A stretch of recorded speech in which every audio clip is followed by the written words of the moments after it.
Onda, la superestación.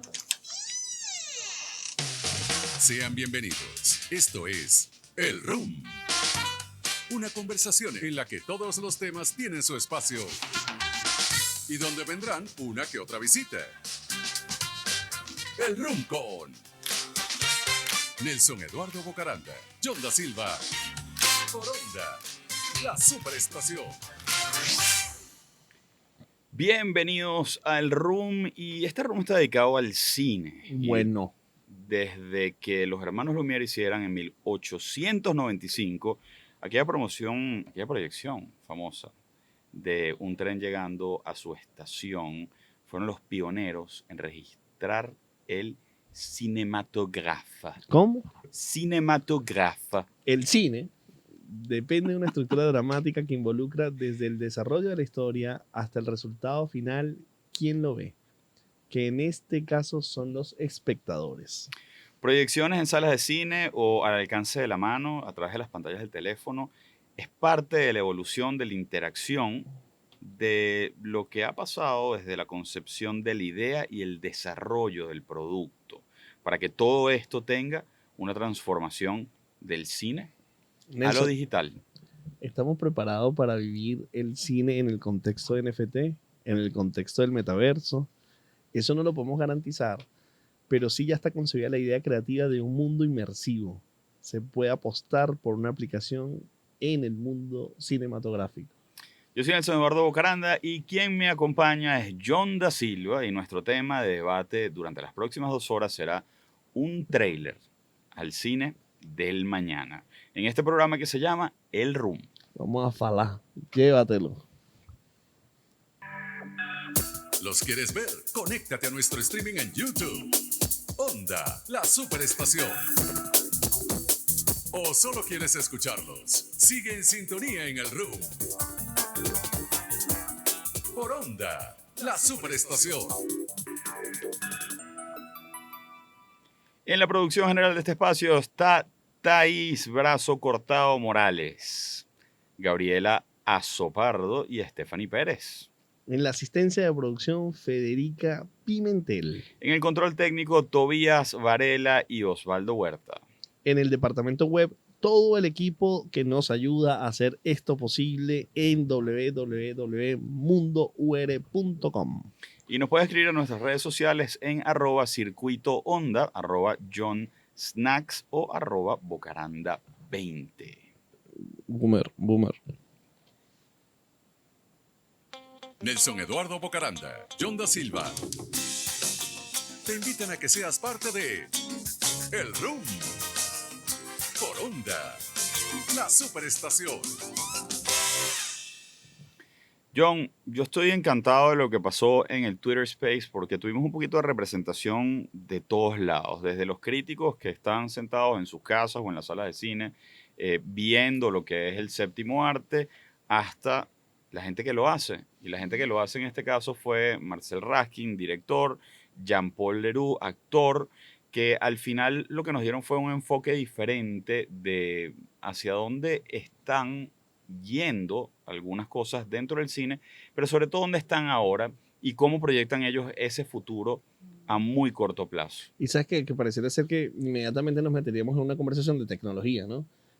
Si esto tiene que ver con aquel aspecto tecnológico o el otro, pero... No pasó. Sí, porque el cambio está en la estructura dramática, en la necesidad que tenemos de la transición, en los cómo vamos a retener la atención, que fue muy reiterativo la conversación sobre la atención. Y pensemos ustedes, aquellas personas que nos están escuchando ahora, que no estuvieron en el space, en la idea de que claramente nosotros estamos estimulando la atención con muchísimos brotes de contenido. Es decir, cada vez que nos metemos en Instagram, vemos Twitter, nos pasamos para WhatsApp, mientras tanto estamos viendo televisión y vamos escuchando radio, como usted ahorita en este momento que nos está escuchando, está viendo el celular, y eso hace que la atención se distribuya en muy cortos periodos de tiempo. Entonces, que yo siempre hago la comparación de que antes, dentro del mundo del periodismo, pues que es lo mío, antes cuando tú leías un periódico, la atención estaba completamente centrada en la hoja del periódico, tu competencia. Cuando tú dices un periódico, ¿qué es? Eso ¿Perdón? que era de papel, que tenía las noticias impresas, que era usualmente en blanco y negro y pocas páginas a color, Sí, sí, ¿sabes? sí, sí. Creo que lo vi en una película, sí. Que terminabas el artículo completo y de repente a veces seguías en otra Que página. no le podías dar clic ni nada. No, y las fotos eran del tamaño que eran, no importaba que hicieras así.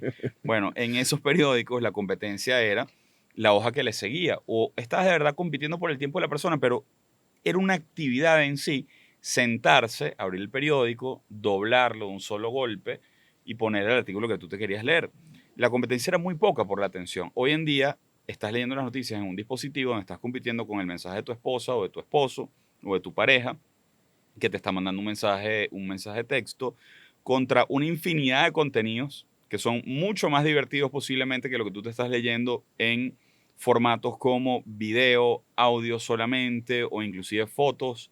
Entonces la competencia por la atención del usuario es prácticamente uno de los commodities más brutales que existen hoy sobre el tiempo de la gente. Y a eso métele el FOMO, ese Ujú. miedo a que está pasando otras cosas que no las ves, y el FOMO, el Ujú. miedo de que algo más en otro lugar está pasando que tú puedes estar viendo y disfrutarlo más. Entonces, no solamente tienes la atención a lo que estás viendo, vamos a suponer que tienes dedicada la vista a tu pantalla, pero tu cabeza está pensando, y si no estuviera aquí y estuviera más bien en la otra plataforma, a lo Ujú. mejor estaría mejor. Entonces tienes una cantidad de atencionalidades que, según los últimos estudios, lo comentábamos en el Space durante la semana, según el último estudio, hablamos de que más o menos una persona podía concentrar atención en un proyecto, en un contenido, en 5 minutos en los últimos 10 años. Y ahora, en la nueva evaluación, estamos hablando de 5 segundos. Es decir, usted tiene garantizado entre 3 y 5 segundos. Si usted empezó a escuchar este programa de radio, probablemente ya lo perdimos. Sí, cuando se los presentamos a Marcel, y seguramente lo vamos a ver más tarde, decía, bueno, tampoco puedes pensar en eso únicamente para crear. Es como un artista que piense en lo que vas a llevar en el bolsillo. Si en eso no existiera la victoria de Samotrazo. O sea, no estaríamos viendo formatos como los que vemos en el arte como tal. Entonces, bueno, no hay que pensar únicamente en el formato, pero sí hay que pensar en el arte del storytelling, que al final es lo que se mantiene. No importa si estás haciendo cine para la gran pantalla, o si estás haciendo un TikTok, o si estás haciendo un story, tiene que haber, lo que todos decían era el build-up a la historia, el desarrollo y el desenlace. Y entonces ahí es donde está el verdadero arte. Yo creo que ahí en ese macro sí se mantiene, pero los puntos de atención que teníamos antes en la estructura dramática se transformaron. Porque si yo sé que la atención es tan complicada de retener, yo no puedo esperar en la tradicional estructura dramática de una película de 2 horas, yo no puedo esperar al minuto 15 de la película para tirar el primer giro. Mm. Probablemente yo tengo que saber estructurar, y eso es un poco lo que nosotros pretendemos en esta conversación. Ujú. Ese cine que viene ahora no es un cine necesariamente que va a vivir en un casco de realidad virtual, en el metaverso, que sí, pero que probablemente debe contemplar esa estructura dramática para poderte retener y estar dando caramelos constantemente a la persona que está viendo para que poco a poco y en muy cortos periodos de tiempo tú puedas retener esa atención y luchar contra la posible atencionalidad que tienes en ese contexto. Porque otra cosa, no es una sala de cine donde la persona está viendo este contenido. Ujú. Es en su celular en el metro, en su casa, en el televisor, es en la computadora, en la universidad. Es decir, hay muchísimas cosas atentando contra la atención más allá de los contenidos propios. Ujú. Es el entorno, o sea, y eso también lo hablamos mucho en el Space, que era como que ese ritual en el que, al que históricamente estábamos acostumbrados, de ir al cine, de sentarte en una butaca, de encerrarte en una sala para tener una experiencia comunal frente al contenido, cambia por completo con la entrada de la tecnología. Sí. Y vemos después cómo tratan poco a poco de corregirlo y tratar de traernos lo que es sabroso, esa experiencia comunal. Entonces ponen los watch parties. Los watch parties, que son estas cosas donde yo me meto en mi Netflix y voy a ver una película y le digo, mira, John, vamos a ver la película juntos. Tú desde tu casa y yo desde la mía. Y ponemos la película en simultáneo para tratar de tener esas experiencias que poco a poco han ido desvaneciendo gracias a la tecnología, pero como tienen un valor, las grandes empresas ahora las quieren rescatar. Y eso está pasando porque, entre otras cosas, las dinámicas que trajeron el streaming, que ya uno puede decir, no, pero es que el cine es insustituible, la experiencia de ir al cine. Yo creo que sí, pero cuando tú estás pensando en un proyecto masivo global, tú no vas a depender nada más de las personas que van al cine, porque es un nicho muy pequeño de personas Ujú. que acceden a esa plataforma para consumir ese contenido. Entonces tú tienes que pensar en el streaming, por ejemplo. Al pensar en el streaming, vas a competir contra diferentes otras formas, la calidad del audio, la calidad del video, una Ujú. cantidad de características que son las propias que va a tener el individuo y que va a ser multiverso en función de las personas que lo tengan. Pero a su vez, estás compitiendo también contra la opción de contenidos que tenemos. Porque ayer en el Space hablábamos de la democratización de los contenidos y que esto nos trajo una democracia en los contenidos porque muchas personas no propiamente formadas en la industria del cine, con capacidades muchísimo más limitadas que un estudio de cine, podría crear contenidos. Y ahí hay una reflexión de dos cosas que quiero comentarte, Nelson. La primera, la preocupación que tiene la gente que produce contenidos de que se spoilee en las redes sociales sus grandes secretos, sus grandes temas, que son los que motivan que las personas vayan a ver la película. Ujú. Ejemplo, hoy día, en estos días... El Sixth Sense, la película del sexto sentido. Hoy en día, pensar que ese secreto se hubiese mantenido, Claro, ¿a eso es a dónde vas? sí, porque por ejemplo, hoy día hay una película que se va a estrenar estos días que usted está escuchando esto, que es la nueva película del Hombre Araña. Ujú. Y esa película de Spider-Man, la gran preocupación que tiene el mundo es que se revele lo que ahí va a pasar. Y se están vendiendo entradas hasta por $25,000 para el día del estreno. Para que no te dañen, para que no te la spoileen. Para que no te la spoilen. Pero imagínate esa locura. Una película, o sea, por esa ansiedad de que no quieres que te la spoileen. Entonces, también compite el cine contra eso. El cine también compite con que cómo genero yo que la conversación social que me beneficia porque va a generar atracción para venir al cine, No se me diluye. no se me diluye porque mucha gente se entera y si le gusta o no le gusta la resolución, me ve o no me ve y pierdo cantidad de viewers. Y la otra vuelta que te quiero comentar es el caso de, que lo hemos hablado mucho en estos días, el caso de MrBeast. Que decimos, o sea, el tipo ya lleva 135 millones de vistas su video que hizo con la réplica del juego de Calamar. Un tipo en YouTube gastó 3.5 millones de dólares y lo hizo en 7 semanas, versus el juego de Calamar duró 10 años en hacerse y millones de dólares y tiene 110 millones. Es decir, un tipo en YouTube ya hizo con el juego de Calamar muchas más visualizaciones que toda la película en Netflix. Esto hay que considerarlo. No Sí. podemos pensar que esto es algo A circunstancial. MrBeast hay que dedicarle un capítulo entero porque ahí hay una exploración de cómo se explota el algoritmo de YouTube para el beneficio económico y ese beneficio económico se distribuye dentro del propio video. Una locura Una esa, cosa esa loca. filosofía porque cambió el mindset de los creadores de contenido. Así es. Otra de las cosas que me llamó mucho la atención de esta conversación y que es algo que yo espero que hoy podamos abordar un poco más, es que nos centramos mucho en lo que estaba pasando ahorita y a muy corto plazo. Pero cuando preguntábamos ajá, ¿y qué es lo que viene? Ahí es donde la cosa se pone un poco más complicada. Obviamente siempre hablar de futurología y de tratar de predecir hacia dónde van las cosas y qué es lo que viene es muy difícil, pero ya cada día la realidad virtual pareciera ser la próxima frontera más inmediata. Pero Sí. después de eso, ¿qué viene? O quién está haciendo algo para eso. Veíamos a la gente de Disney con dos cortos animados, uno de Frozen, que sí lo vendieron como un individual, y otro que se llama Styles, donde hay un chamo venezolano, que es uno de los caricaturistas de ahí, que se llama, lo pueden encontrar en redes sociales como @etopepetrueno, pero que es un duro en todo lo que tiene que ver con animación y modelaje 2D y 3D. Y ya son experiencias inmersivas, ya te das cuenta que estás ahí. Y creo que el único que pudo más o menos decirnos algo al respecto fue Marcel con este ejemplo de Sol y Arena, Sí, Sangre y Arena, perdón, sí. que era el cine que rompe esa cuarta barrera, esa histórica la cuarta pared de tanto de los teatros como el cine, que es que, bueno, tú estás en este ambiente que es completamente irreal, que es fabricado, que se construye en el momento y que tiene una magia, y de repente el actor se dirige directamente al público. Esa era la manera como se rompía la cuarta pared. Y la Sí, cuarta pared lo que House hacía, of Cards lo hizo House of muchísimo. Cards lo hacía muchísimo cuando hablaba directamente a la cámara Kevin Spacey.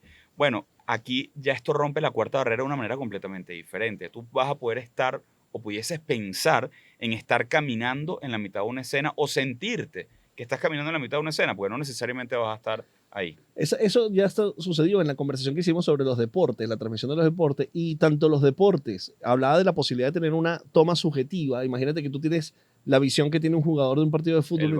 El balón, que viene del mundo de los juegos y también se piensa que en el cine va a pasar. Pero me gustaría, Nelson, escuchar lo que cada una de las personas piensan sobre esto y lo pueden hacer en nuestras cuentas de Twitter, @circuitoonda, @bocaranda20boomer y @John da Silva en Twitter para conocer la opinión de lo que estamos hablando. ¿Cómo usted cree y piensa que el cine va a ser en los próximos tiempos? Y esto que le habíamos comentado en el Twitter Space pasado, nos conectamos más de 80 personas donde abrimos debates sobre un thriller del cine del mañana.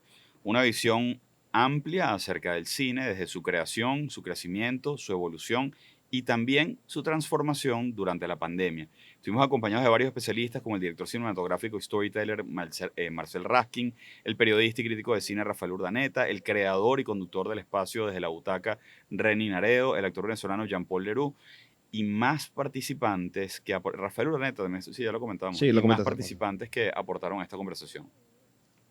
Vamos a una pausa y volvemos a matar este pollo. ¿Te parece? Vamos. Por pieza. Sí.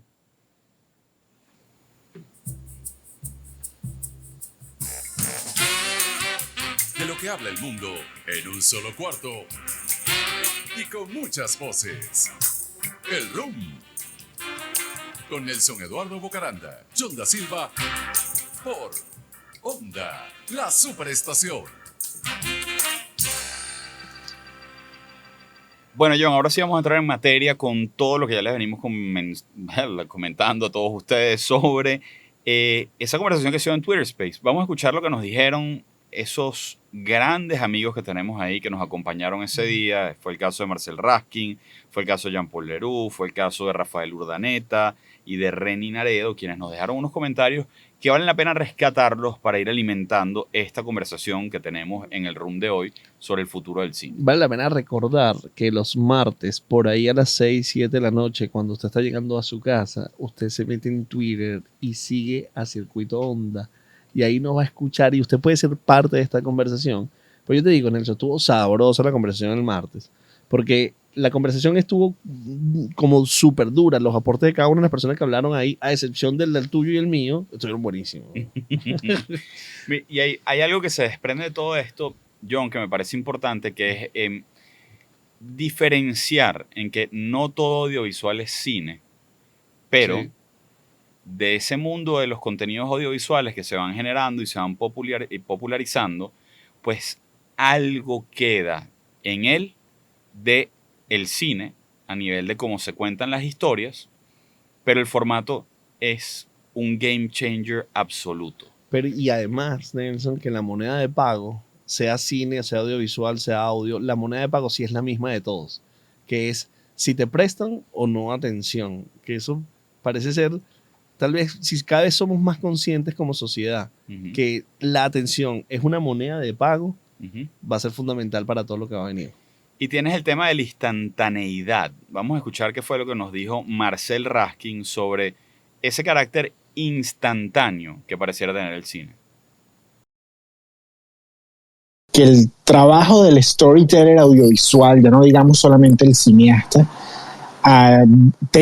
se ve obligado a ir cambiando, o no obligado, porque ha ido como evolucionando conforme va evolucionando la tecnología, la forma de ver, la forma de hacer.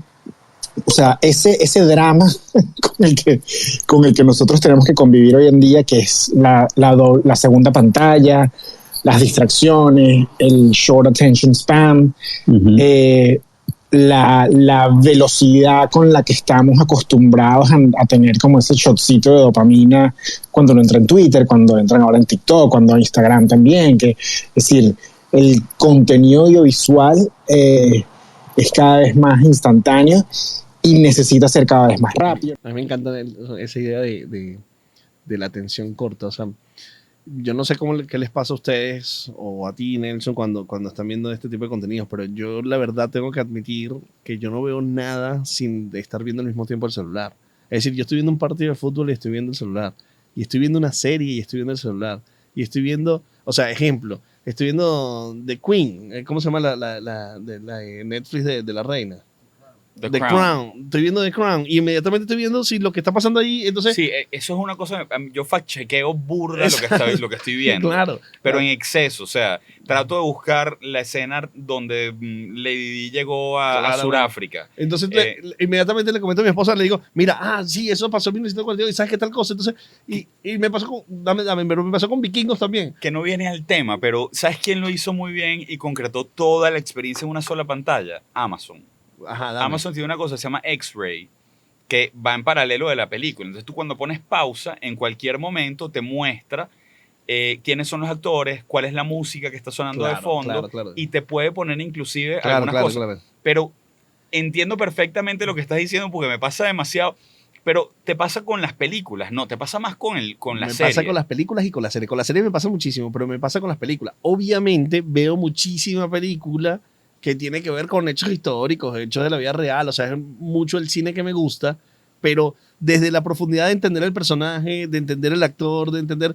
Lo que pasa ahí en Amazon es simplemente es como bibliografía detrás de la película en quién es el director y el escritor. Lo que normalmente siempre valido y busco es hacer un fact-checking, exactamente. No, le meten shots de... Lo que te digo es que dependiendo de lo que veas, Claro, le meten pues, el shot histórico, pues, también. Entonces eso, para mí, en vez de detenerme la historia, me la amplifica. Me le da más poder a la Claro. historia. Entonces, Bueno, no veas Luis Miguel, porque te pasas toda la serie, yo que no soy fanático y que no conocía la vida de Luis Miguel antes de ver no la voy a serie. ver, no te preocupes, por seguro, Chamo, Nelson. te lo prometo que ya va, te perdón. estás perdiendo de un Va- tronco de Queremos de hacer historia. un capítulo hablando del cine y Nelson saca referencia a Luis Miguel. Entonces voy a seguir yo solo.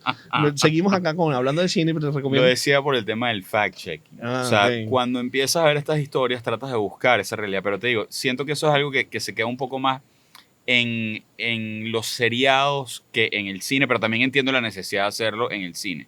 Marcel comenta en algún momento sobre cómo mantener la atención en la historia y habla sobre ese punch. Él lo llama en este pedacito que escuchamos como el shot de dopamina, pero él habló un poquito más de eso y decía que las películas, prácticamente la regla ahorita en las películas es que tienes que llamar la atención en los primeros 5 minutos del... Claro. Y que es una regla escrita ya, o sea, ya tiene que estar metido en el guión de cómo vas tú a seducir la atención de la audiencia para que se mantenga ahí pegado en el comienzo. Imagínate lo difícil que va a ser más adelante, ¿no? Yo quisiera escuchar a Tarkovsky viendo esta referencia cuando esos planos de establecimiento de minutos simplemente para generar una emoción, esculpir en el tiempo, se transformaron o Kubrick con Barry Lyndon, que horas y horas de establecimiento de bellezas estéticas solamente para envolverte en la emoción, que ahora decimos, no, yo no tengo tiempo para eso. Bueno, vamos a ver qué fue lo que nos dijo Marcel sobre cómo mantener la atención de la historia y después te comento una cosa sobre un plano secuencia de La Soga de Hitchcock que yo sí lo veo como la inspiración para mucho del contenido que estamos consumiendo. Dale para abajo. Yo siento que hay algo todavía de otorgarle el control al storyteller, porque el storyteller tienes que dejarlo narrar y tienes que dejarlo que te cuente para que te haga, o sea, para hacer el viaje de la mano con él.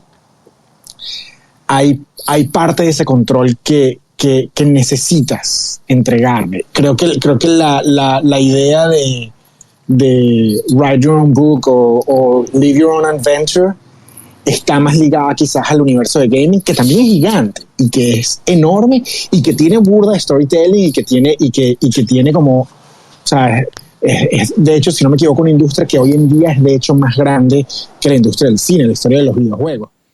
Bueno, ahí hablaba Marcel sobre estas cosas que son tipo Bandersnatch, que está en Netflix, que es de la gente de Black Mirror, que te hacen escoger tu propia historia, ¿no? Pensando que por ahí de repente podían venir los tiros, tuvimos esa conversación sobre esos interactivos. La interacción, que eso, la verdad, cuando lo hace Netflix, eso ya tiene años sucediendo en YouTube. O sea, por YouTube fue tal vez la primera plataforma que te puso la opción de continuar con otro video. Con otro video y que eso desarrolle una historia distinta. La interfaz lo hacía era tediosa y estaba mal montada, pero entiendo que la narrativa por lo menos existía, pues. Sí, y probablemente ahí yo no consigo que nosotros podamos decir que el cine del futuro tiene que ver con que tú escojas el final. No, ese es como un truquito tecnológico de un momento, de una resolución, pero eso no es el cine del futuro. Te comentaba lo de La Soga y lo de Hitchcock, que es un plano secuencia, uno de los planos secuencias más espectaculares que hay en la historia del cine. Y eso me hacía pensar en el contenido que estamos consumiendo hoy en día. Cuando tienes a nativos digitales que no necesariamente manejan suites de edición, estábamos viendo cómo TikTok y cómo los stories de Instagram estaban obligando a los chamos a no pensar en cortes en sus secuencias, sino en planos secuencias muy largos. Entonces había una traducción casi automática de un lenguaje cinematográfico a la producción de contenidos audiovisuales para redes sociales. Pero utilizan mucho el elemento de los barridos en la transición. O sea, si tú ves como ahora empiezan, o sea, tú ves, yo creo que 2020 y 2021 la tendencia ha sido las transiciones por barrido. Y si nos está escuchando alguien que es muy purista en su visión de cine, dice, sí, pero eso es redes sociales. Eso es audiovisual, claro, eso no es cine. Pero pensemos en el consumidor. El consumidor está consumiendo 800 piezas en redes sociales versus una de cine. En esas 800 piezas, él está educando su mente y su visión a un lenguaje audiovisual en las transiciones, en la forma y en las narrativas, que probablemente cuando se siente a ver el cine dice, epa, pero esto es muy lento, sí. Esto, o sea, es un ritmo diferente. El supercut que estoy acostumbrado a ver no lo estoy viendo No lo estoy viendo acá y puede ser diferente y hasta aburrido si no lo tengo en la película. Vamos a escuchar la opinión de Rafael Urdaneta sobre las nuevas maneras de consumir el cine.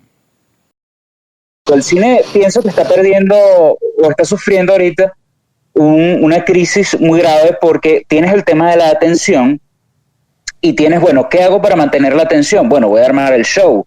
Hablábamos de este cliffhanger que comentaban, pero oye, el cine creo que en ese llamar la atención y en ese, por supuesto, capturar la audiencia, está perdiendo el hecho artístico, que es algo importante, y lo conversaba esta mañana con otra persona. El cine es un hecho artístico, es un hecho cultural, y lamentablemente en el afán de captar, de mantener al monstruo vivo, que es un monstruo muy golpeado por la pandemia, por cierto, se ha perdido, ¿no? Sabes que me encanta tener a Rafael desde el punto de vista de crítico de cine, tener a Marcel desde el punto de vista de director y guionista, y se hacía relevante tener el punto de vista también de un actor, porque a todas estas estamos hablando de la estructura dramática, de cómo escribo el guión, de la técnica de la edición, de la técnica de la grabación, de la iluminación, de una serie de características, pero ¿y un actor? Aparte que Jean-Paul no es solamente un actor, Jean-Paul es un entregado al arte actoral, o sea, sí, es un tipo que sigue estudiando, que maneja los códigos, que productor va a las también. charlas, que es productor y que se mete en este mundo, o sea, de una manera como muy pocos actores lo hacen. Así que nos encantó tenerlo y por eso lo invitamos al Twitter Space a que hablara. Y esta es la opinión de Jean-Paul Leroux acerca de los cambios en cuanto a las plataformas de contenidos y cómo las estamos consumiendo. Bueno, yo pienso que someter o de alguna manera obligarnos, esclavizarnos al tema este de la atención que presentan las nuevas generaciones, la cantidad de información y de contenido, creo que ha sido un dilema que ha enfrentado la humanidad durante todos los años cuando ha irrumpido un nuevo medio, ¿no? Cuando llegó la televisión, se iba a acabar el teatro, cuando llegó la televisión se iba a acabar la radio, cuando llegó el internet se iba a acabar la televisión y así, ¿no? Sí es cierto que prestamos menos atención, pero también tenemos que ver que el público tiene una disposición cuando acude a una sala de cine muy distinta a cuando ve una película desde su casa, en una plataforma, en la pantalla de la tele, en su casa, ¿no? Entonces, pues tú no puedes hacer nada contra ese público que va a una sala de cine a ver una película con el celular en la mano. Pues ahí no hay nada que hacer, ni que escupa fuego en la primera fila y le quemes el celular, él te va a prestar atención. O sea, él lo que quiere es ver esto. Sí, esa me causó mucha gracia cuando hice esa referencia, y además fue como una gracia culposa, porque yo dije, epa, ese soy yo. porque lo que te decíamos, o sea, yo utilizo el celular para amplificar la experiencia, Nelson. Bueno, y a mí me dio mucha risa. Yo le comenté en algún momento que obviamente no está en esto, pero nada más para fastidiar a Marcel hablando sobre el cine 4DX. O sea, el cine 4DX está hecho por una generación que ni siquiera tienes que apreciar el cine, tienes que apreciar las películas de acción y más nada. Pero fíjate como una industria completa a veces hasta conspira contra sí misma, convirtiendo una película en una experiencia de 4 sentidos, con movimiento, con olores, con agua que te cae encima. Eso ya decía, aquí está pasando una crisis de atención que nos está afectando y necesitamos que la silla se mueva, vibra, brinque, salte y moje a la gente para que la gente se mantenga aquí viendo la película. ¿Sabes qué me llama la atención la reflexión que hacía Jean Paul? Que tiene que ver, como él decía, estas nuevas generaciones. Y obviamente, si usted no lo sabe, estas nuevas generaciones van a ser las generaciones en el futuro, no van a ser otras. Entonces, lo que realmente a mí me encanta ver es cómo adoptan los más jóvenes, qué comportamientos adoptan, porque sin duda van a ser los comportamientos que van a normar la industria. Y si estos jóvenes van a ver la película con el celular o no la van a ver al cine, sino en el streaming, para allá es que va esta historia. Entonces hay que entenderla, hay que digerirla para entender cómo vamos a hacer contenidos para ellos. Y el espectador es finalmente quien va a decidirlo. Y el punto de vista del espectador se me hace muy relevante y Reni Naredo habló de esto.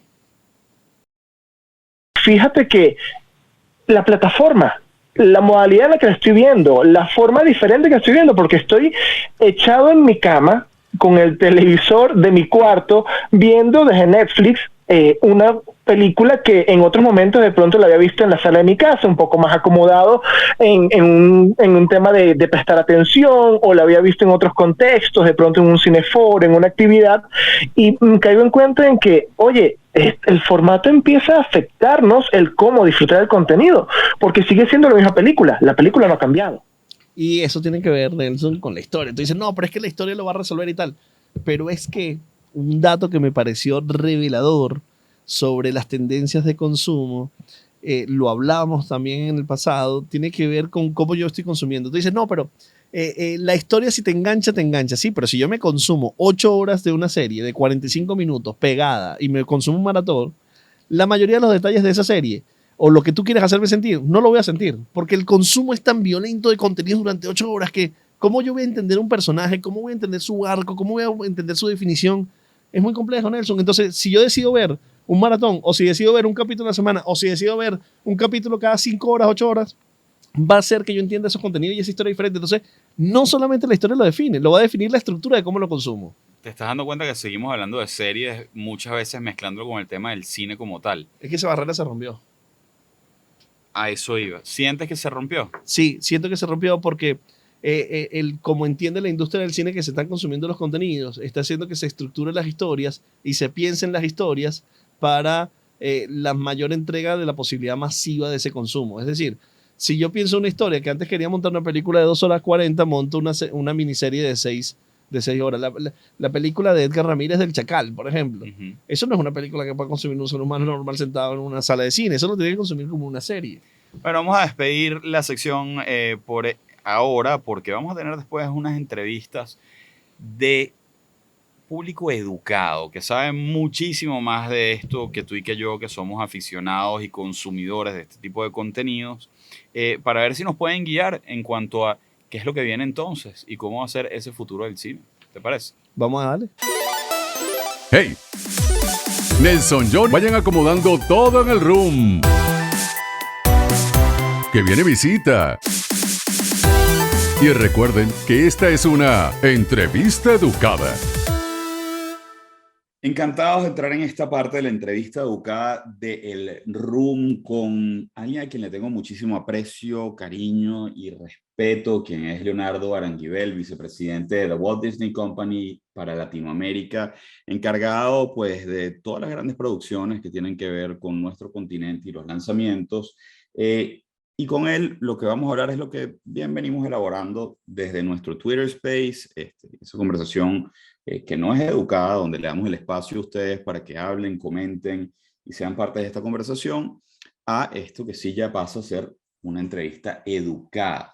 Leonardo, bienvenido al Room, encantados de tenerte y quisiera arrancar de una preguntando, sé que tienes el tiempo súper limitado, ¿cómo ha cambiado el cine? Porque sentimos que hay un cambio sísmico en la manera como el cine se viene haciendo y es en muy poco tiempo, en los últimos 10 años, hemos visto los mayores cambios en la historia posiblemente del cine, la manera como se produce, la manera como se distribuye y la manera como se consume. Si anteriormente habíamos visto que alguna de estas tres había cambiado, pues creo que en tan solo el último span de los 10 años hemos visto como estos tres han ido evolucionando a un ritmo cada vez más impresionante. ¿Cómo lo están viendo ustedes y cómo lo ves tú? Bueno, me gustaría en ese sentido hablarte más en tono personal de mis opiniones, puesto que dentro de Walt Disney Company yo estoy en el área de televisión específicamente. Claro, mucha gente encuentra esa conexión que hay, por razones obvias, sigue siendo productos audiovisuales y muchas veces se cruzan los caminos. Yo tengo una opinión personal que creo que tiene que ver un poco más con la historia que con estos cambios a los que te refieres. La primera es que no hay medios de expresión audiovisual al que se le haya pronosticado más veces la muerte en la historia. Es decir, cada vez que surge un nuevo medio, cada vez que surge, incluso cada vez que se modifica el lenguaje, siempre lo primero que la gente vaticina o la que la gente dice, con esto muere el cine. Fue así cuando nació la televisión, mucho más fuerte cuando la televisión se convirtió en colores y empezaron a ver, digamos, televisores más grandes y a llenar las salas de las casas con unas pantallas que en ese momento nos parecían gigantescas, una pantalla de 40 pulgadas, y yo, wow, eso es increíble. Yo recuerdo que mi primer televisor en colores fue un Trinitron de 13 pulgadas y a mi casa iban mis amigos a ver televisión ahí. Nosotros vimos la final de un mundial de fútbol en ese monitorcito de 13 pulgadas que ahorita es más pequeño que la mayoría de las pantallas de las computadoras. Entonces, en ese momento fue muy fuerte, mucho más fuerte aún cuando llegaron los videograbadores caseros, que era la opción tuya de ver tus películas, las que tú quisieras, cuando quisieras, a la hora. Hubo un boom de el alquiler y venta de películas para verlas en casa. Ahí todo el mundo dijo, ahora sí, aquí está muerto totalmente. Cuando llegaron las plataformas de video streaming, para continuar con la tradición, también se empezó a pronosticar la muerte del cine, y no, porque ahora sí, porque ahora la calidad del producto y ahora lo ves casi instantáneamente y lo puedes ver de todos los estudios, no sé qué. Yo creo que no va a morir por una razón muy sencilla. Porque hay dos cosas. Una cosa es el medio, que es la cinematografía, y otra cosa es el cine como experiencia de espectador. La sala de cine. Yo creo que la sala de cine es una experiencia muy singular que no es posible reproducir en una casa. Tú te entras en unas pagas, además, no es que entras, pagas por entrar a una sala a oscuras donde compartes, puede ser con 20 o con 400 personas, a veces más, una experiencia visual donde a oscuras y en privado, sin embargo, compartes esa cosa íntima de alegrarte, de reír. Hay cines, la mayoría de los cines, por ejemplo, en los estrenos en Estados Unidos, la gente aplaude en escenas. Al final de la sala aplauden como que si fuera un recital de música o una obra de teatro. Esa experiencia colectiva no es una experiencia reproducible, aunque tú tengas una pantalla de 90 pulgadas en tu casa con un sonido trisense surround y 500 cornetas, unas adelante, otras atrás, eso no se puede reproducir. Y yo creo que el cine como experiencia presencial va a continuar existiendo. Ahora, digamos, hay otras cosas que creo que a las que tú te quieres referir, que es lo que tiene que ver con el tipo de espectáculo que vamos a ver ahí, ¿no? Sí, o sea, pareciera que termina empoderándose mucho la sala de cine en tiempos de pandemia, donde tuvieron que bajar muchísimo pues los niveles de entrada e ingresos de esas grandes empresas. Sabemos que muchas de estas distribuidoras de cine pues tienen acuerdos firmados donde están obligados prácticamente a mostrar lo más popular que sabemos que va a ser un éxito, pero con eso vienen pegados 3 o 4 títulos por cada gran título que están obligados a darle pantalla, ¿no? Pareciera que ahora, con esto de toda una industria tratando de respaldar lo que son las salas de cine todavía, les darán entonces un poquito más de control sobre ese contenido para que pueda ser más rentable. Estamos viendo con sorpresa, como en todos lados del mundo, en los últimos 18, 19 meses de pandemia, no habíamos visto gente haciendo cola para comprar tickets. Y lo estamos viendo con Spider-Man Away From Home, que obviamente forma parte de una franquicia mucho más grande que tiene que ver con Marvel, pero es un hecho, es un hito dentro de los últimos 18 meses de los patrones de consumo de la gente, ahora de nuevo acudiendo a las salas de cine haciendo cola. Bueno, yo creo que estamos viviendo un tiempo excepcional y en tanto que excepcional no sirve de medida para el resto del tiempo. Claro, es decir, lo que ha ocurrido estos 2 últimos años es una cosa, una emergencia sanitaria internacional con reglamentaciones locales, con impedimentos de no puedes entrar a los restaurantes si no tienes esto, no tienes, o sea, yo acabo de ir, por ejemplo, a un festival en Cannes, Cannes Series, que es el festival de cine, digo, de televisión. Allí teníamos una serie seleccionada y me sorprendió que hasta fue mi primer viaje a Europa durante la pandemia y me sorprendió que era hasta para cafés al aire libre. O sea, yo iba pasando por uno de esos en la Croisette, ahí en ese bulevar que está un montón de café y que tú te sientas y te tomas una copa de vino, lo que sea.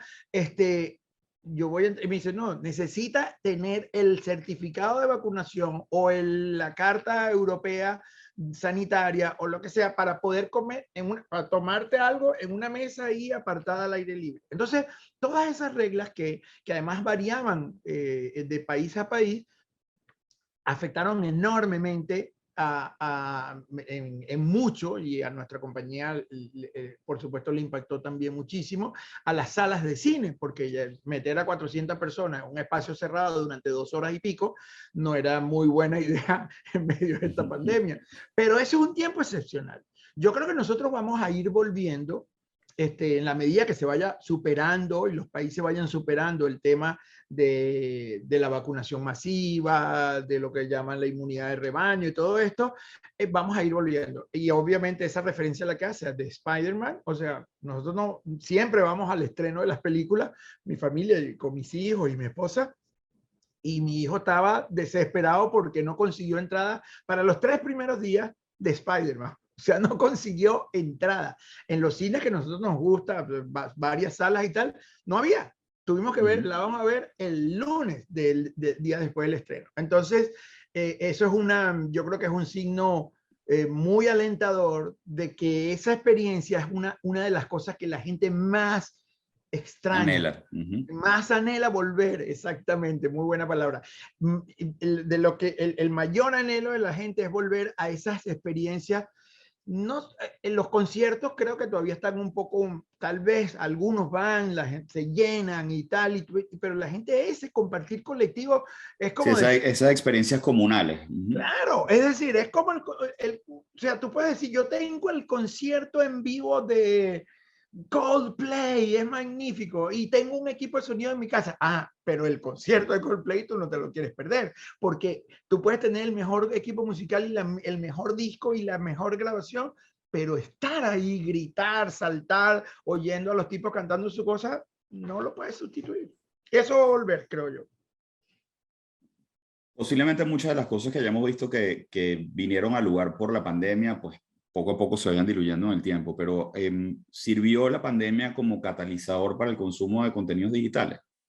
Yo creo que sí, y además creo que hay una cosa que ocurrió que modifica las reglas para el largo plazo. Creo que sí va a quedar una modificación de algo que me hacía referencia antes de las ventanas de distribución, que es una cosa, digamos, más o menos un lenguaje más o menos técnico de la industria de la distribución y exhibición de contenidos audiovisuales. Digamos, como tú haces una película como esa de Spider-Man, para contarlo un poco brevemente a la gente, y entonces, bueno, primero es el estreno en las salas de cine, luego viene video on demand directamente en tu casa, luego vienen los canales premium, digamos, esa era como la estructura tradicional. Luego de los canales premium vienen los canales de cable, luego la televisión abierta, luego el home video venía a mitad de camino. Y había unos lapsos que se respetaban, porque claro, los exhibidores de la sala de cine decían, bueno, dame exclusividad por un cierto tiempo, porque si todo el mundo en vez de con la posibilidad de irlo a ver al cine, también tiene la posibilidad de verlo en su casa, yo voy a reducir mis ingresos. Entonces, bueno, era como un acuerdo entre todos los sectores de exhibición de los productos audiovisuales. Y eso se modificó muchísimo con la pandemia, porque hubo grandes estrenos que se suponía que deberían haber sido en salas de cine y tener la exclusividad por lo menos algún tiempo, 3, 4, 6 meses de exclusividad. Se estrenaron directamente en plataformas de streaming, en algunos casos con un costo adicional, un costo premium por verla, en otros casos directamente, otras plataformas también lo estrenaron directamente. Tú abrías y ahí estaba el contenido al mismo tiempo que se suponía debía haber sido estrenado en el cine. Pero eso también ha ido, como que las aguas se han ido calmando ahí, ha ido como que volviendo. Ahora, Spider-Man no lo vas a ver al mismo tiempo en plataforma y en el cine. Con esa demanda que hay de tickets de cine, ahí va a haber un respeto de por esa ventana, como se llama. Esa ventana se va a mantener, me da la impresión, creo, no estoy en ese giro, como dicen, no es mi área, pero sí creo que eso va a ocurrir. Mira, hablando sobre el rol de la tecnología y la manera como estamos consumiendo, hay una cosa que a mí siempre me ha encantado tocar este tema y aprovecho que estás aquí para hacerlo, y es el tema de binge watching versus weekly, o sea, las entregas semanales de una serie contra toda la serie disponible en el momento que se lanza. ¿Cuáles son las ventajas y desventajas de esos dos modelos y por qué sientes que uno u otro funciona mejor? Bueno, mira, eso es un debate de todo el mundo, es un debate interno nuestro. Cuando digo interno nuestro, me refiero a The Walt Disney Company, a nuestras plataformas Star Plus y Disney Plus en América Latina y además globalmente. Lo sé por mis colegas y amigos de otras plataformas, gente con la que tengo una magnífica relación en Netflix, en Amazon, en todos. Y todo el mundo discute eso porque podría ser varias cosas. No puede agarrarse esa madeja por una sola punta de hilo, tiene varias puntas. Una de ellas es la preferencia del público, que obviamente es la más importante. Pero el público pareciera, porque esto está todo como... Es como unas leyes que se están escribiendo al tiempo que se van practicando. Algunos contenidos la gente los quiere ver en binge watching, que significa ver todos los episodios de un solo jalón, por lo cual publicarlos todos al mismo tiempo es la mejor opción. Hay otros que son tan poderosos y que tienen un atractivo tan grande que atrapan a la gente para verlos una vez a la semana. Eso es muy bueno y lo confieso, pero es obvio, una cosa tan obvia que no hay nada que ocultar. Es muy bueno para la plataforma porque una persona adquiere la suscripción y podría perfectamente ver completo una serie y al día siguiente desconectarse. Eso no está prohibido ni hay ningún problema. O a lo mejor se queda el primer mes, lo que sea. Pero si tú publicas una serie semanalmente, la gente va a querer quedarse si le interesa. Entonces, los grandes contenidos, en algunos casos, y dependiendo de su estructura narrativa, les va muy bien eso.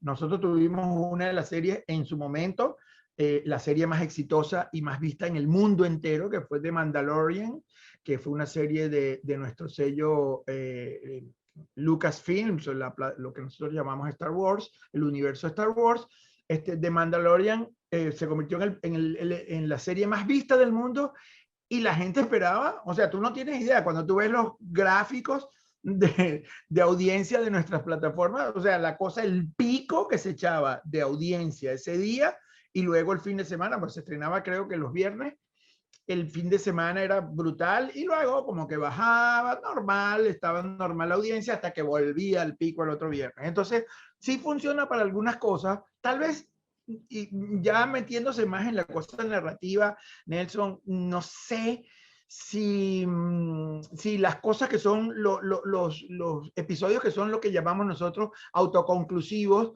o que son series que pueden tener una sola historia, pero que cada episodio cierra un algo. Los procedural, por ejemplo, las series tipo Law and Order, esas series de ese tipo suelen ser autoconclusivos y entonces, bueno, tú puedes verlo y no importa si lo ves dentro de 2 días el siguiente o si lo ves dentro de 2 semanas, porque digamos la línea del continuum de la narrativo de la serie no es tan poderoso como en otras cosas donde te quedas así tú sabes, como se dice en el argot, colgado en el precipicio.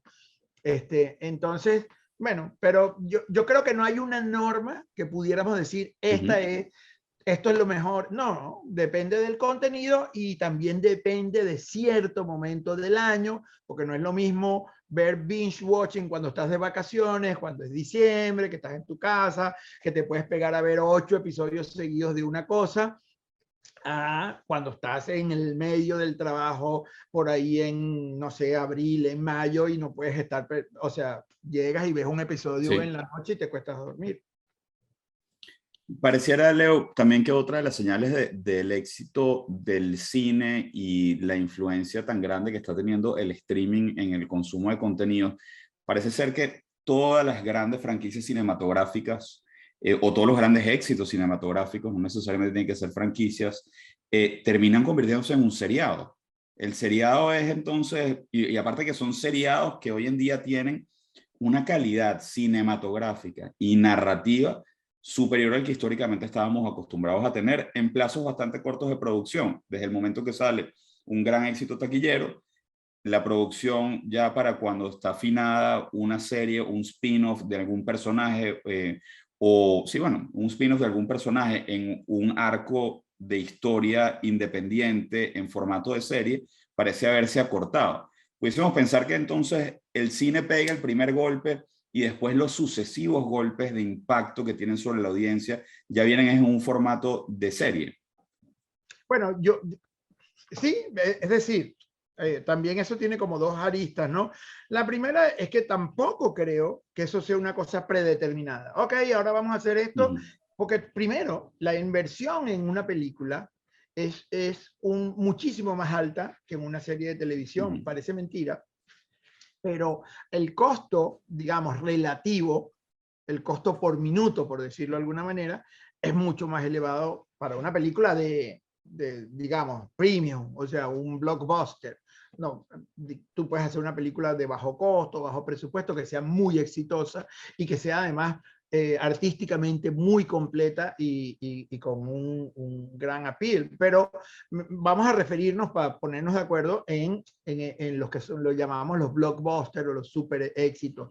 En algunos casos, voy a decir casi que una opinión personal, yo he visto que ya eso se viene como paquete, pero con esa inversión tan grande inicial y tú no estás seguro de que va a ser un éxito o va a ser bien recibido por el público, en convertirla en un, tú sabes, en un montón de productos al tiempo sin saber si va a ser exitosa, porque podría ser no exitosa.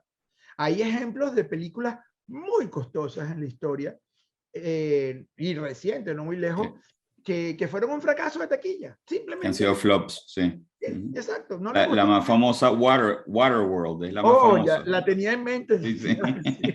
Te iba a decir que el pobre Kevin Costner que se echó eso, bueno, le costó levantar cabeza después de eso, pero esa película costó más de $200 millones y la película era había una idea de de que fuera una super franquicia tipo Mad Max, o sea, que enganchara a la gente en esa cosa que se queda en la cultura que luego no la puedes olvidar. Y cuando me refiero a Mad Max, me refiero a la película que originalmente, que la que dio a conocer mundialmente a Mel Gibson, por cierto, esa película, que es una película casi que de bajo costo. O sea, si te pones a ver una película ahí, un road movie ahí de una Australia post-apocalíptica y tal. Y entonces, pero eso no lo sabes. O sea, fíjate que estos, si se hubieran puesto a hacer, que si una serie de televisión, que si uno, lo que sea, con Waterworld, se hubieran quedado con eso en la mano. Entonces yo creo que siempre va a haber que esperar, digamos, cómo recibe el público las cosas. Y también creo que esas inversiones monumentales en películas son ahora más selectivas, porque siempre va a haber, creo yo, y insisto y espero y deseo que el cine de autor, el cine que llama a la gente artístico, exista, va a haber unos rangos razonables de presupuesto para eso, incluso la disposición de actores y actrices para estar en esas películas siempre es como muy abierta, quieren estar porque sienten que están cumpliendo con una cosa personal también. Pero las grandes, esas son las que le van a meter el dinero y esas son las que eventualmente pueden derivar en spin-off, tipo todo este universo de Marvel y las series de televisión que han sido extraordinariamente exitosas. La de Loki, la de WandaVision, la de, bueno, todos esos. Hawkeye ahorita, sí. Hawkeye ahorita, sí, exactamente. Leo, te dejo esta última pregunta para ver el rol de la tecnología, pues ya lo hemos hablado en cuanto al streaming como tal, pero también la producción y la manera de exhibir está cambiando. Vimos con mucha atención como tanto Pixar con un corto que se llama Cycles y como Disney con un corto derivado de Frozen, se fueron al mundo de la realidad virtual. ¿Sientes que hacia allá es hacia dónde va esto? ¿Cuál es la próxima barrera que van a romper los grandes estudios en cuanto al consumo de contenido? Bueno, en estos días me preguntaban en una cosa, digamos, similar en una conferencia que estaba invitado en Argentina y contesté con una cosa que el público, por lo menos el venezolano, va a entender un poco más, que era aquel personaje que se llamaba José Antonio Calcaño. Yo no sé si los más grandes, nuestros padres y nuestros tíos mayores lo recordarán, que era José Antonio Calcaño, era un académico, científico maravilloso que había en Venezuela y que tenía un programa, tuvo un tiempo un programa ya bien mayor, bien viejito, él era así como medio huraño y hablaba como muy divertido, y era muy, muy brillante, inteligente, y él tenía un programa donde contestaba preguntas del público que le mandaban por correo, correo de verdad, el que llega con un señor que lo lleva. No, y postel, sí. Exacto. Y entonces contestaba preguntas y una vez le preguntaron, señor Calcaño, ¿qué piensa? O profesor Calcaño, como le decía la gente, profesor Calcaño, ¿qué piensa usted? ¿Qué es lo que falta por ser inventado en este momento? ¿O cuál es el próximo gran invento? Y dice, bueno, yo eso, si yo lo supiera, ya yo lo habría inventado. En cierto modo, yo pienso que hay tendencias que nos indican el futuro. Me encantaría saber cuál es el futuro porque creo que nos iría muy bien si lo supiera, pero creo que lo que más me parece que va a ser un cambio significativo o cualitativo en las relaciones con los medios audiovisuales y con los contenidos audiovisuales es la interacción. La cada vez mayor participación del espectador en relación con los contenidos. Creo que están sentadas las bases tecnológicas para eso. La instantaneidad de la respuesta del público ya la hemos experimentado en distintos contenidos y la hemos visto en algunos que otro contenido. Netflix tiró aquella cosa, ¿cómo es que se llamaba? Sí, los interactivos, Bandersnatch. De Black Mirror. Exactamente, que tenía esa cosa como, pero es una cosa que si te pones a ver no era muy nueva tampoco, que era una cosa de los videojuegos de los videojuegos pioneros, Sí. de los 80, Y por de, ahí. Que y tú de los escoges libros el de Escoge camino. tu propia aventura. Ujú. Escoge el camino. Entonces tú lo que decías, bueno, si el tipo en vez de tirar la piedra vaya a abrazar al muchacho, por ahí la historia seguía de una manera distinta a que si Ujú. tiraba la piedra.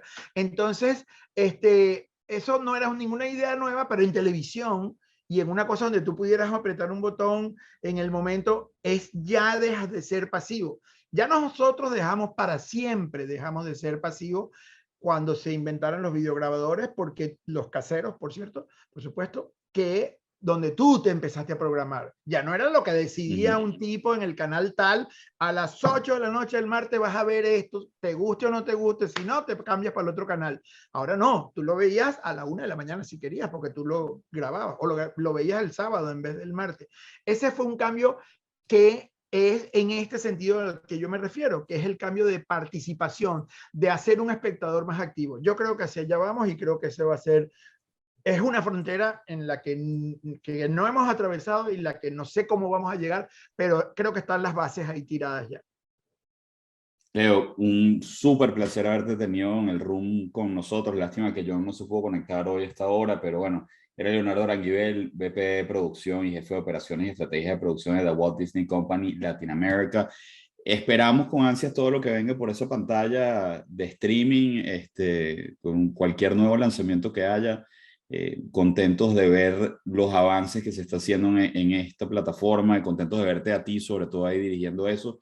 Bueno, nos llena de orgullo ver a venezolanos escalando tan alto dentro de estas grandes corporaciones. Te mando un abrazo. ¿Eh? Igualmente, un honor para mí estar aquí en tu programa y bueno, y conversar con tu gente. Gran abrazo. Bueno, era Leonardo Aranguibel, vicepresidente de producción y jefe de operaciones y estrategia de producción de Walt Disney Company Latinoamérica.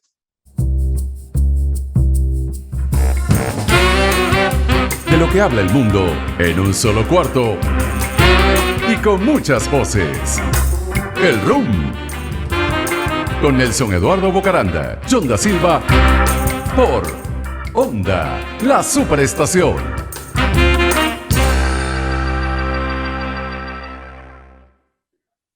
Bueno, tenemos 3 días hablando en el Room de cualquier cantidad de cosas que tienen que ver con el cine, sus esquemas de distribución y las audiencias. Y en esos 3 días estoy seguro que tanto John como yo hemos dicho una cantidad de barbaridades que solamente una persona es capaz de corregirnos. Y eso es Titi González, nuestra fact-checker oficial del Room. Hola. Titi, ¿cómo estás? Ven, yo vengo a decir que todo lo que dijo Leonardo de Disney es mentira. Y ya, no sabe nada de Disney. ¿Cómo? Todo es mentira.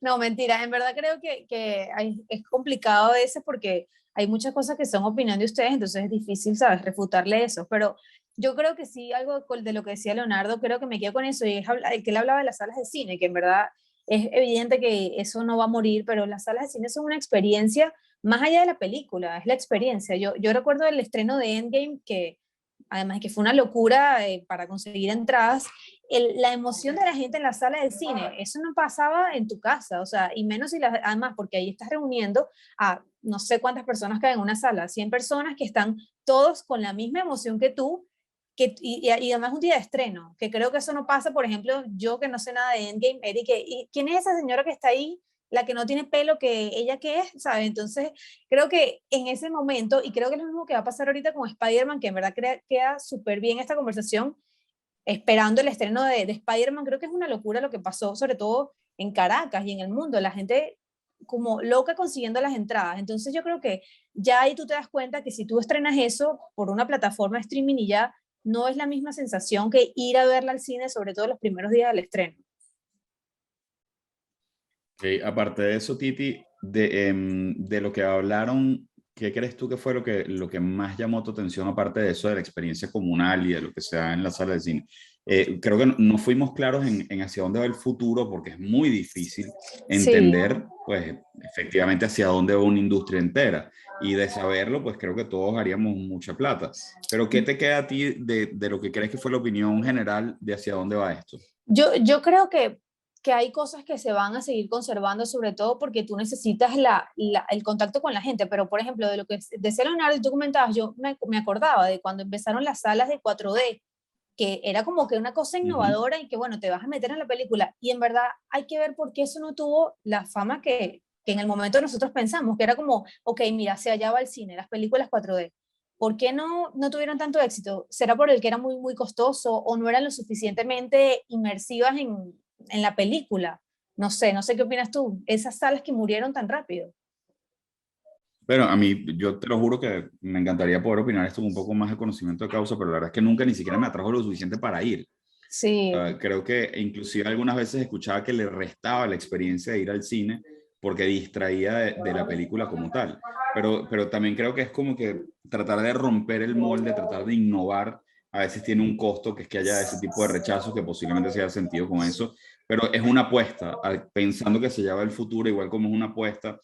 Lo comentó Leonardo, que me pareció genial, el tema de Bandersnatch y de escoge tu propia aventura, pensar que de repente eso todavía está vivo en la mente de estos creadores y de estas personas que tienen influencia y poder dentro de las grandes empresas cinematográficas, pues de repente por ahí pinta una lucecita al final del túnel para el futuro de las series y del contenido digital. Con Y por mayor ejemplo, hay una serie, ahorita no recuerdo el nombre, que está en Netflix, que es como, es una serie de estas de Survivor, entonces tú como que dentro de la serie, con no sé Bear si la llegaste a ver, Grylls. ajá, que tú escoges qué es lo que va a Sí. hacer el personaje. Entonces, creo que eso también es una apuesta interesante y que capaz es otra cosa que es interactivo. Antes eso tampoco existía. Entonces, creo que más allá de que sea una sola meta, yo creo que va a haber como muchas formas de hacer cine o televisión de diferentes formas, que no necesariamente sean como lo vemos tradicionalmente. Los multiversos, yo me imagino que habrá salas de cine pronto y que capaz en el multiverso va a ser igual, llegar y entrar a una sala de cine y no simplemente que te los pongas y ya estás en la película.